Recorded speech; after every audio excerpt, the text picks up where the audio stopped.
एक माँ प्रेग्नेंट कैसे होती है, आइए जानते हैं। तब पुरुष के शरीर से लगभग 300 मिलियन स्पर्म्स योनि मार्ग से होते हुए माँ के गर्भ में प्रवेश करते हैं और ये सारे तेज रफ्तार से बच्चेदानी और फेलोपियन ट्यूब की ओर जाने लगते हैं। अब यहाँ पर पीरियड्स के ठीक 12 से 14 दिन बाद महिला के ओवरी से रिलीज हुआ अंडा इन स्पर्म्स के लिए इंतजार कर रहा होता है। अब इतने सारे स्पर्म्स में से सिर्फ कोई एक सबसे हेल्दी और शक्तिशाली स्पर्म अंडे के साथ फ्यूज होता है।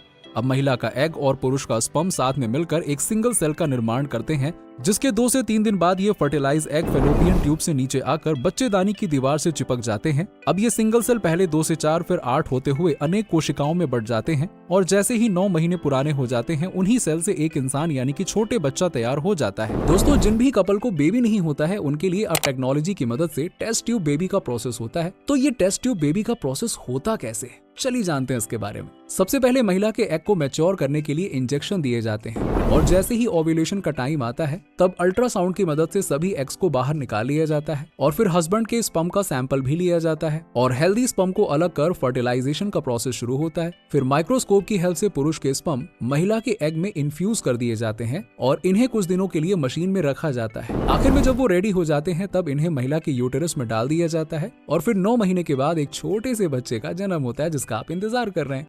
दोस्तों, कई बार टेस्ट ट्यूब बेबी यानी कि आईवीएफ का प्रोसेस करवाने के बाद भी महिला प्रेग्नेंट क्यों नहीं हो पाती है, आइए जानते हैं। नंबर 1, भ्रूण की गुणवत्ता में कमी। आईवीएफ साइकिल असफल होने का सामान्य कारण भ्रूण की गुणवत्ता में खराबी है। कई स्पर्म महिला के एग के साथ में डिफ्यूज नहीं हो पाते हैं और उनमें से एक बच्चा विकसित करने की क्षमता नहीं होती है। नंबर 2, खराब ओवेरियन रिस्पॉन्स। कभी कभी महिला के अंडाशय पर आर्टिफिशियल दवाओं और हार्मोनल इंजेक्शन का भी असर नहीं होता है, जबकि वो कई अंडे पैदा करने में सक्षम होते हैं। खास तौर पर यदि महिला की उम्र 35 वर्ष से अधिक हो तो वो अच्छी गुणवत्ता वाले भ्रूण का निर्माण करने के लिए पर्याप्त संख्या में अंडों का उत्पादन नहीं कर पाती।